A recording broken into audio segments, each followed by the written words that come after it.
Hey, I'm Ozzy from Three Monkeys Solderless, home of the world's best pedal board cables for AC and for audio. We've got just the cut and screw on ends here, foolproof, great sounding, low capacitance stuff. So I guess I'm back, and this might be considered a proof of life video. And yeah, I'm still alive.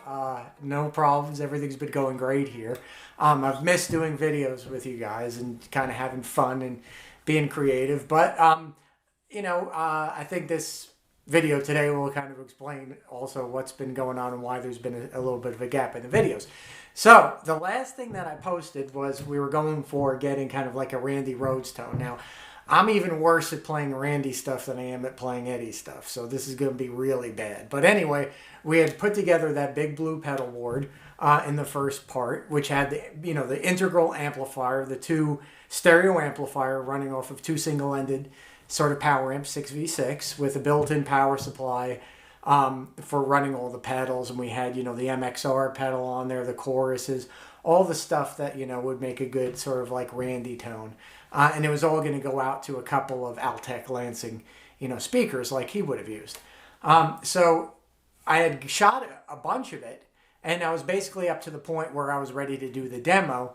And someone had contacted me, and well, obviously that pedal board is based around the Pedal Fire Jose Moto Teddy pedal. And the person who contacted me needed one of those. And so I was like, all right, I'll sell you the one I just finished that's on the, the Randy board. So that went off, and I was like, I'll build another one, and then I'll finish up the videos. But one thing led to another, and pretty soon every pedal, as soon as I finished it, somebody wanted it. So I was just putting it in a box as soon as it was done and shipping it out. And I was like, all right, I'll get the next one done and I'll finish up the videos. And well, a couple of weeks later, I haven't finished up the video, and I still don't have a Moto Teddy Jose pedal fire of my own. So in any case, I'm working on two more this weekend, and I'm going to finish up the demo with one of those two before I ship it out. I have a little bit of a break, as in I ran out of labels, label making for labeling the controls. So that's arriving. So that'll give me a little bit of time, and you'll notice that in the video, you'll go from seeing the Moto Teddy marked up Jose on the board to an unmarked one, and there's the reason. Is that original one is now the property of another individual, and the one that's on the pedal, or one that's on the board that you're going to see in this next couple of videos, is one that will soon be the property of somebody else. So without any further ado, let's go and pick up where we left off, and we're going to start with, wiring up the board. So I'll see you downstairs. So we're nearly complete, just putting in the wah pedal. We moved some things around. If you were watching earlier, the previous video, we were going through a signal chain, a proposed signal chain, which we've kind of moved away from. All right, so we're going to try things a few different ways here to see which way works the best. So experimenting is always fun, and we got plenty of time to experiment with. So what we're going to try first is a signal chain proposed of entry into the wah pedal, into the Super Overdrive, into the first half of the MXR. Let me move it up so you can see it, maybe. Change the camera angle slightly, maybe. Okay, yeah. Okay, so we've got two EQs here. So the proposed signal again, wah pedal, Super Overdrive, the first half of the dual EQ, so this 10 band, the output of which will go into the Moto Teddy Jose. The output of the Moto Teddy Jose will go into the input of the second 10-band EQ for a little further post-tailoring. Then into the stereo chorus, where it'll go split stereo, into the mimic for doubling or tripling, and then all of that into the Cathedral reverb unit, out into our stereo power amp, and then out into the twin 112 cabinets with the Altec speakers in it. So I think that should get us a pretty cool sound. So we're all set up here. There's really not much left to do other than to start wiring. So I'm going to assemble all of the stuff that I want, get my wire, and my plugs, my chopping block. I've already got my box cutter, and then we'll just start wiring this thing. We'll start with probably the DC supply first. We've got 1, 2, 3, 4, 5 ports and 1, 2, 3, 4, 5 pedals. That'll be run off that, all 9 volt, great.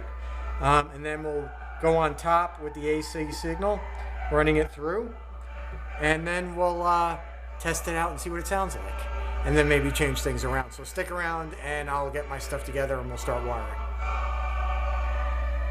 Chosen yellow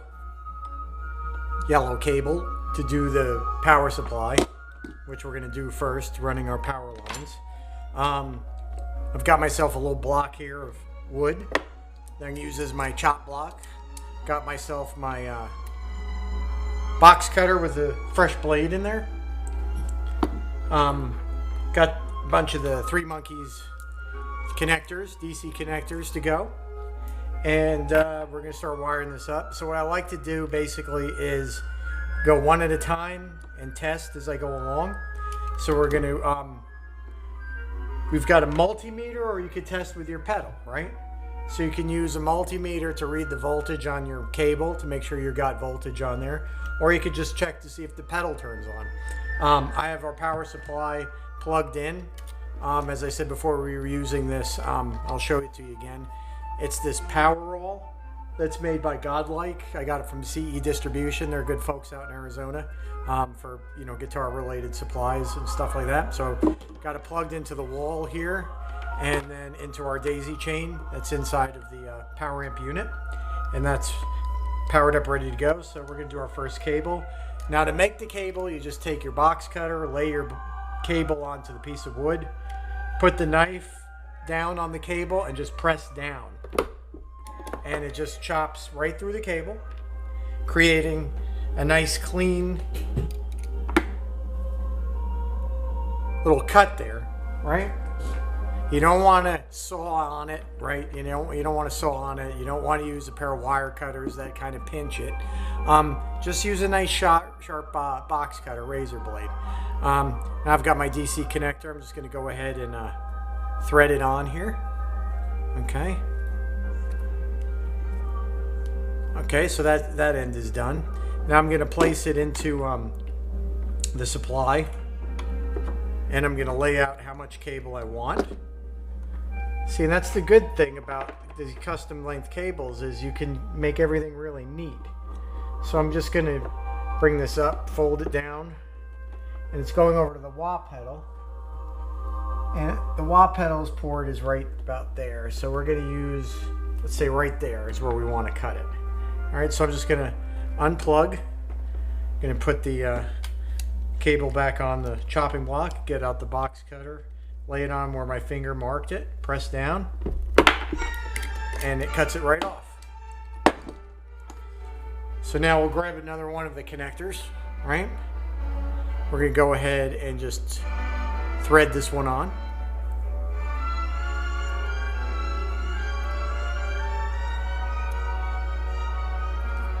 We're going to plug it in. Okay. And we're going to go ahead and, since this is a wah pedal, it doesn't have an indicator lamp on it. What we can use, it's close enough to use this boss pedal. So we'll just plug it in and see if it's working. See if we've made a cable. Look at that. We made a cable. And you can see how easy that is. And, you know, anybody can do that. You don't need the speciality of learning how to strip cable. You don't need to learn how to solder to do this. If you're going to make cables otherwise, and I'll tell you, I have a long experience in building amplifiers, right? With Blockhead and with 3 Monkeys. hundreds of amplifiers, and building rigs for touring guitar players and repairing equipment. And I will say for a fact that failures in equipment generally revolve around the assemblers, the person who put it together, who built the equipment, their ability to strip wire, and their ability to solder. Cold solder joints are very common. Overheated solder joints are very common. But also when you strip wire, when you're using a tool, I'll grab a tool that we've got. Where is my wire strippers? I don't even have them here because we don't need them. Right? But when you use a set of wire strippers, okay, like these, and you go in and pull the jacket off. If these cutters, right, you get at the Home Depot, or you get, it's a good set. It's a Klein tool, which is a nice wire stripper, right? But if you don't know how to use this properly and you close the thing down and it's on a setting that doesn't match your wire perfectly, what ends up happening is you end up denting, contacting the core of the wire, all right, or cutting it slightly. Whether you dent it or cutting it, denting or work hardening, cutting, you're creating a weak point, and as things vibrate around, that's going to break. And I see it all the time in guitar cables. I see it all the time in amplifiers, that the wire breaks off right where it was stripped at. And this is a known problem, and I think I've said this before, that Leo Fender, who was no slouch when it came to figuring out how to do things and how to do things simply and effectively, I think he was on to the problem with assembly, that there was an issue with stripping wire. So that's why I think he went to the cloth wire, where really you don't ever strip the wire, you cut it off cleanly and pull back the cloth shielding and then solder. So that eliminates any possibility of a technician or an assembly person making contact with the wire with a tool in a place where now it's going to break off. So I think Leo eliminated a lot of failure in his amplifiers by using pushback wire and avoiding the wire stripping problems. So let's we've got a lot more to do here, so let's keep going. That was just a little tirade on soldering and stripping. Right, so the next pedal is the Super Overdrive. So we get more of the yellow cable. We're going to screw onto the ends that we freshly cut from before, right? Just going to go ahead and put it on there. And you notice how this cable too is formable, right? When you bend it, it stays there. It doesn't flop around. So that gives you the ability to dress out your board neatly and have it all stay neat. So I'm going to go ahead now and bring it up alongside this wire, and then we're going to come down to our pedal, right? So we're looking at about right there. So now I'll unplug from the unit, grab out the box cutter, place it in position, press down, make our clean cut, grab the other connector or another connector, screw it on, all right? And we're going to go ahead and place it in the port on our supply side. And we're going to go, and you don't have to worry about, I think some people are concerned in terms of this exposed metal, whether you could be electrocuted from this. And I would say, well, as long as you don't plug this into the wall outlet, you're going to be fine. 9 volts, 18 volts at 1200. This is supplying 2000 milliamps, right? Right now I'm getting 2000 milliamps going through my fingers. I don't feel anything. This is not at a level that's anywhere approaching dangerous. So don't sweat it. We're just going to go ahead and put it in the port and test it again. We've made another good cable, so that's good. And if you're in a position where, let's say, as a little technical thing I'm sure everybody here is aware of, pedals are center negative, which means that the case is positive, right? Now,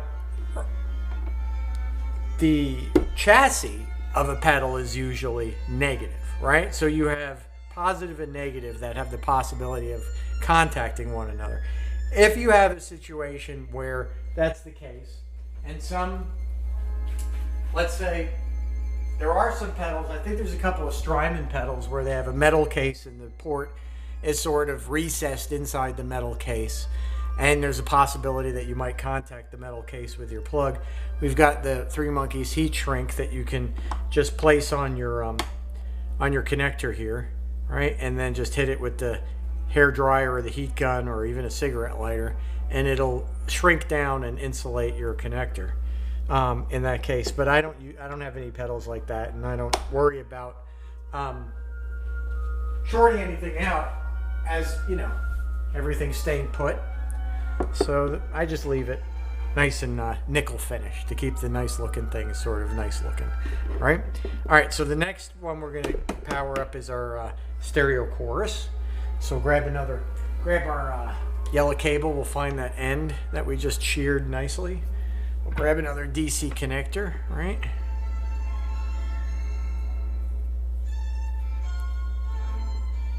Screw it on as so. Place it in our port. We've not attached the Jose yet to the board, as we're going to be monkeying around this area here, right, for a little bit. So we're going to bring this to here probably, I think, and then we'll come down, make a little bend on the cable. See how nice that bend is, and it stays there. So we'll get it there. We'll find the ports right here, so we can make another bend right here, right? Bend it at 90. Right, so we're like that, and then the port right here, we'll bend it again at 90, and looks like we're cutting it right about there. So I'll go ahead and unplug it from the unit, grab the box cutter, place it on the piece of wood, line it up, press down. Done. Grab another connector, go ahead and thread it on. And this takes a lot less time than soldering and stripping and all that nonsense. It's a lot of fun too. It's kind of addictive. It's like when I don't wire a pedal board for a while, I feel a day without solderless is like a day without sunshine. Okay, so there we go. We gotta obviously have something in there to test it. See if it's working. Plug this in, and we have another working pedal. So that's good. We've made 3 for 3, and I rarely have problems with it, but you know, sometimes you don't thread it on enough. You know, you think you did, but you didn't.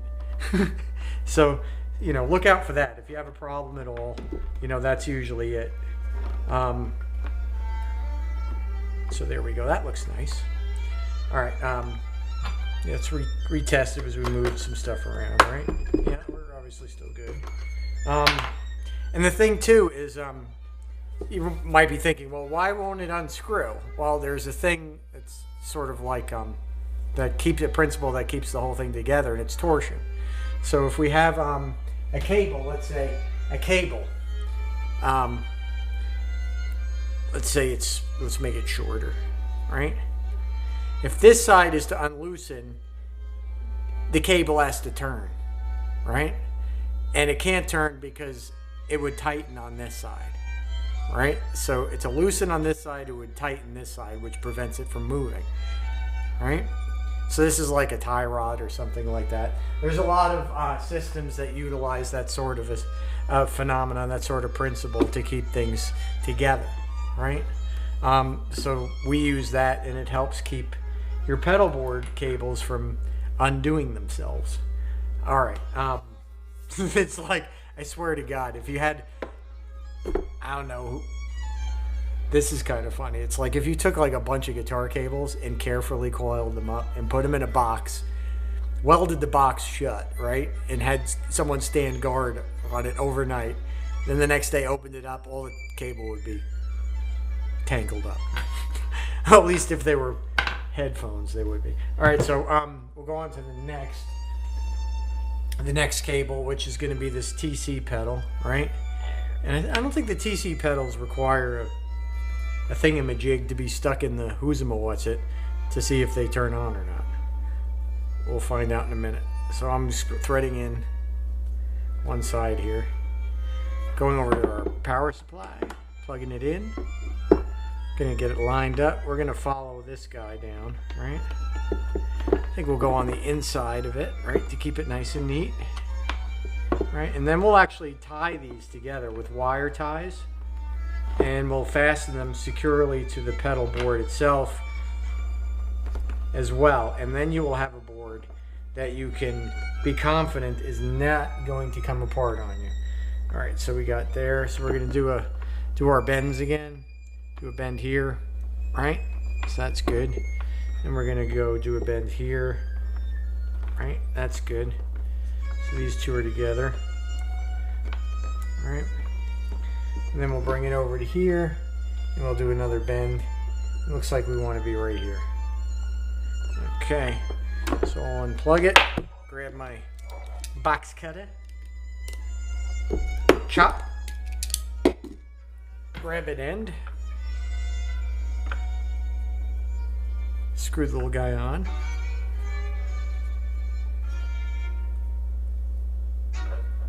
All right, then we'll go ahead and insert it back into the supply.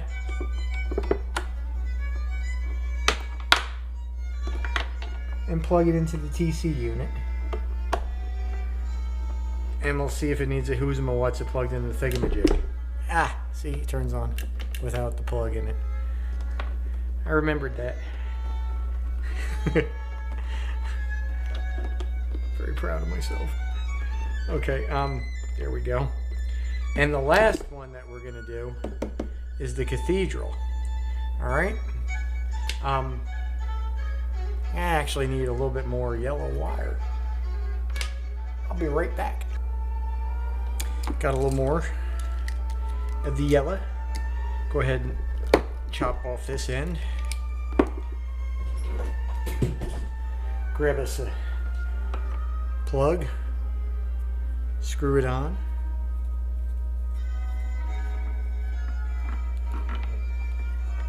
Put it into the power supply again.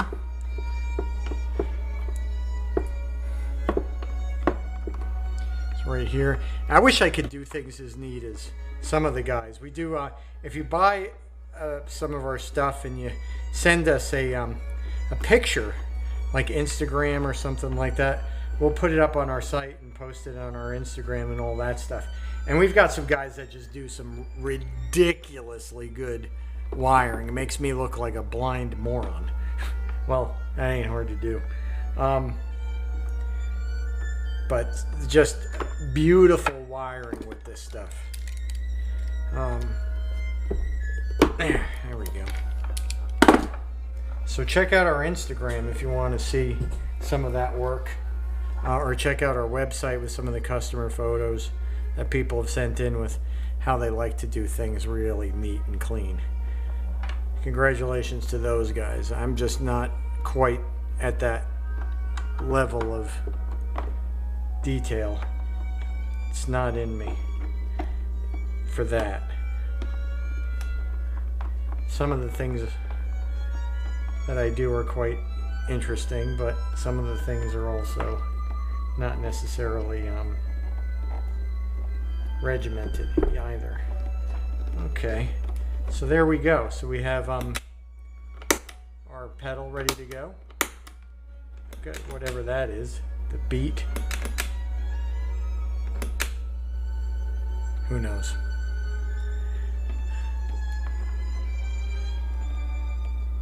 All right, so we have our power supply. Basically, all the DC lines run.